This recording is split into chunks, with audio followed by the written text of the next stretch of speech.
Bonjour à tous, mesdames et messieurs, bienvenue à l'actualité panafricaine. Jacques Chirac devant la justice.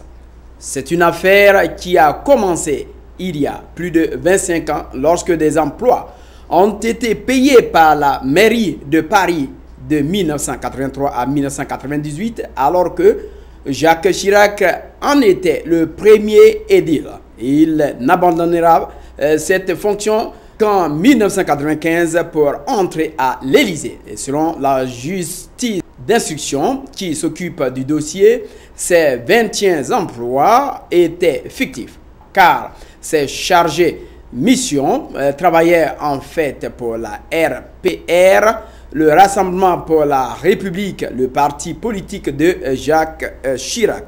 Âgé de 76 ans, l'ancien chef d'État français se trouve donc renvoyé devant le tribunal correctionnel pour détournement de fonds publics et abus de confiance. Côte d'Ivoire, le président de la commission électorale indépendante, Robert Mambé, a annoncé le report du premier tour de l'élection présidentielle initialement prévu pour le 29 novembre. Plus de 2 millions de cas avaient été présentés comme litigieux, d'où des vérifications complémentaires avec cette fois-ci un accomplissement des paramètres d'identification.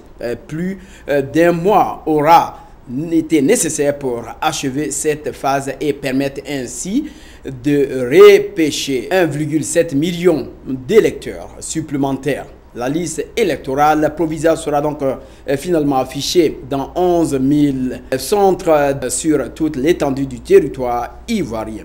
Les Ivoiriens auront 38 jours pour formuler d'éventuelles réclamations. La distribution des cartes d'électeurs et des cartes d'identité devrait s'achever à la mi-janvier 2010.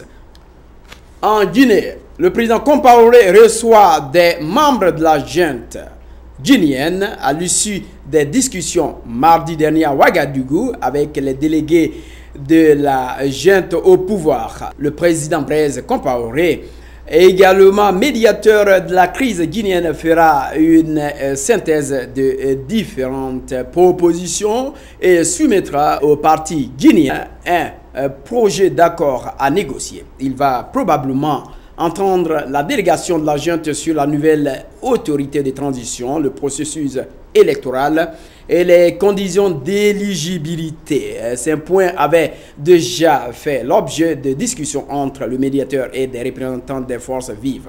Une coalition de partis politiques, de syndicats et d'organisations de la société civile hostiles à la junte au pouvoir. Les forces vives ont exprimé leurs préoccupations sur une série de questions, notamment la libération de tous les détenus arrêtés en relation avec les événements du 28 septembre dernier, la fermeture de tous les lieux de détention non conventionnels, la prise en charge des blessés, notamment des femmes violées, sans oublier la sécurité. Le président Blaise Compaoré avait également indiqué que pour définir un programme de travail et un calendrier électoral, il devait d'abord recevoir les suggestions du CNDD. Mesdames et messieurs, c'est la fin de notre journal. Merci de votre fidélité, mais restez avec nous pour la suite de ce programme.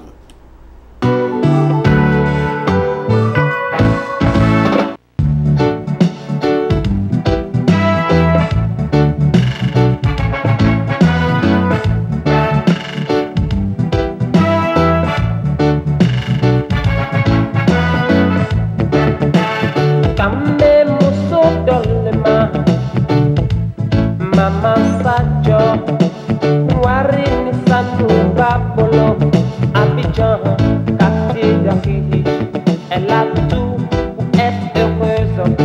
C'est elle qui pleure nuit et jour. Elle a tout, je vous dis.